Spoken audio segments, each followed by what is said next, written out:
bless you, family. All power to the people. It is indeed your minister, the one and only Minister Stretch Sanders. Why black churches, pastors, preachers, slash ministers are silent and why they're now starting to be more and more detached from the community. And the reason being is money. First and foremost, is money. Y'all have to understand the history of the black church. The black church was never a church built on money. The black church was a church that was wealthy, but wealthy in terms of worship, wealthy in terms of having a relationship with God. Christianity in so many ways also played a strong role, in getting many of our ancestors to freedom. We don't want to talk about that part, but that's a whole nother conversation. But wealthy in so many other ways. And the black preacher during King time and before then, MLK time and before then, he lived in the church. He had either a room, he did not get paid. He lived in the basement. He did not get paid. His profession was a steel mill or a sharecropper, but the church was literally his life. He lived in the church. And fast forward in the 70s, you start seeing an emergence of what they call prosperity preachers and preaching. Reverend Ikes and the likes talking about, hey, you don't got to live broke. You don't got to die broke. There's milk and honey we can have right here. It went from messages like that to now it's all about the Benjamins. Pastors telling people, hey, if you have your rent money and don't have no tithes and offering, hey, give me the rent. Okay, me personally, I have an issue with that. That's just me. Some pastors don't. It went from messages like that to now it got worse, where all churches are caring about raising money. Let's start off with $1,000 offering, $2,000 offering, $500 offering. If you don't got 500, give us 100. It's almost like an auction at church for people to give more and more money. And then you're looking and saying, where's this money going? And the churches are getting more grand, cathedral style, but they next to dope houses. In 2001, when they made churches become 501c3s, George Bush came out with the Faith Act, which kind of basically it partnered the churches with the state.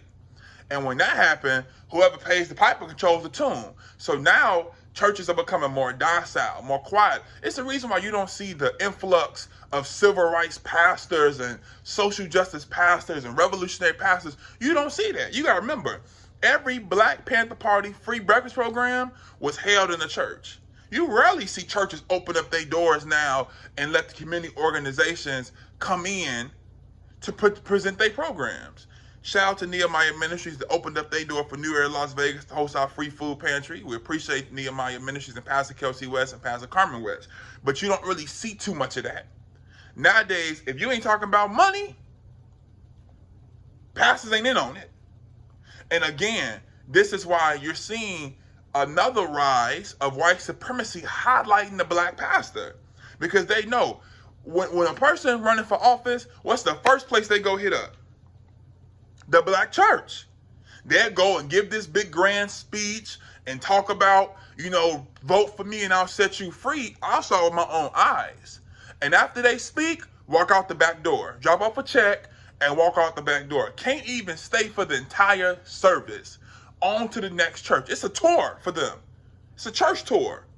They playing with our faith. They playing with our house of faith. Coming in, giving a political speech, dropping off a check, and like it's a gig. And black pastors and preachers in the pulpit smiling, feeling good about themselves. So I always urge and encourage black pastors in a lot of these churches to be careful, because don't allow white supremacy to use you and to play you against your community and your people. But again, whoever pays the piper controls the sound, the song, the tune, the words, everything.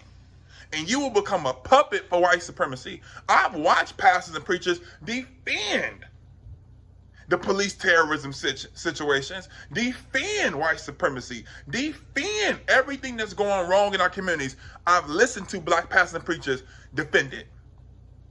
It wasn't a coincidence that when the COVID happened, the first institution that was forced to close was the church.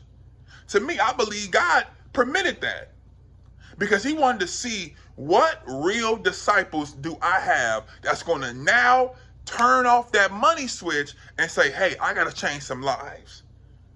For almost a year, black churches with multiple classrooms, multiple lobbies, multiple this, multiple that, it's sat vacant. What churches let people on the street come in and turn that church into a quote-unquote homeless shelter and come in for refuge? What churches said, hey, we finna spark a food pantry, or if we already got a food pantry, we finna now give out more food? What churches did that? There's a few, but not many. What churches say, hey, I got to be in the street. I got to be out there praying and protecting and covering those protesting, or I got to make sure I'm out with the social justice movements in the hood, and I got to be out with those giving out the food and the resources, organizing the communities. I got to support these different black grassroots organizations like New Era Nation. How many churches did you see do that? So again, we have to always call to question. Why does it seem like, every time they want to present an agenda that goes against our community, it's some preacher out here the one advocating it? And again, I'm a preacher through and through. I'm a Christian, bone and bone. This is not a message against pastors or Christians or the black church. This is a message to get us to think.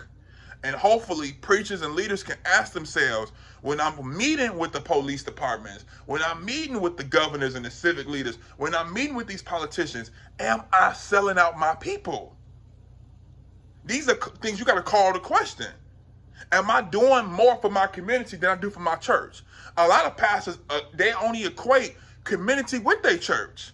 They don't even host the church's cookout in the neighborhood park next to the church. They go out to somewhere in the suburbs. This is problematic to me. We go in most neighborhoods where the pastor sits. If we go right now and say, let's go knock on some doors and say and ask the people in this community, do you know Pastor X, Y, and Z? And I could put money on it. They're going to say no. Something's wrong with that. You not see, back in the day, Pastor C.L. Johnson III of New Bethlehem, Church of the Living God, where the Jesus is all up in that place, whatever the name was, that pastor wasn't just visible in his church. Like I told you, he lived in the church, physically, literally. If it was a Christian school, his kids went to that school. His wife was the principal. His wife was the teacher. The community knew Pastor C.L. Johnson personally, had the landline number. It was a connection. It seems today the only thing the church, the black pastor, is connected to is money. It's change. Not change, cha-ching. Not difference change, but make the checkout change. Make the checkout to so-and-so change. Something is wrong with that. So again, I echo, I'm not using this as an opportunity to bash the church that I'm a part of. I'm using it as an opportunity to get us to think and call the question. It has to be some type of pastor and church accountability. We cannot continue to allow black churches and preachers set up shop in the community, have churches in the community, and not serve and give and do something for the community. Now you may say, well, how do we hold them accountable? We could start off by just requesting meetings, sending out letters and saying, hey, I would like to know, what are you doing for this community? Why are you so willing to preach the funeral of a brother in a street tribe, but you ain't mentoring them? You so quick to go and preach the funeral of so-and-so who got killed, but not one time did you create a mentoring program for young boys and young girls in your church so you don't have to do no more funerals for no young folks. But because there's money attached to this, you ain't hear what I just said. He who pays the piper controls the tune. So everything that we questioning, how can you have a large church next to a dope house? Why aren't churches creating their own rehabs? You didn't hear what I just said. Why aren't the churches creating their own institutions? Why can't we have, this church has this shoe factory, this church owns this school, this church owns this clothing center? Why aren't we owning and building infrastructure? Instead, you got black churches that's allowing the state and the city to buy their old property, give them nice checks to build new, bigger churches, gentrify the community, and go along with the get along. Then you turn on CNN, MSNBC, and see these same preachers embarrassing our entire community because they like to be on TV and they getting paid. So we got to return back home, preachers, and reread the word that you say you believe in. Because the Bible talks about feeding. How many churches have a mandatory food program on a regular basis? Talks about clothing. How many churches have clothing centers? Talks about giving sight to the blind. How many churches are going out trying to help people see better financially, spiritually, mentally, and physically? Talks about getting hearing to the deaf. How many churches going out trying to unlock the chains off our people's minds? That's what it's about. That's what we need to do. And so that's what I want to urge. Be careful, because again, white supremacy will always use the black pastor as a tool to work against our community. Because again, black pastors have at some point, even though they were always connected with the community, there was still a relationship with middle class, with that middle class status. And you see it now. Pulling up in a Rolls Royce, driving a Benz. I'm not knocking you, drive what you want to drive. But if you're going to be driving the Benz, especially the Benz that we paid for, you should have enough audacity to be building with your people and making sure we have what we need in the community. Peace and love.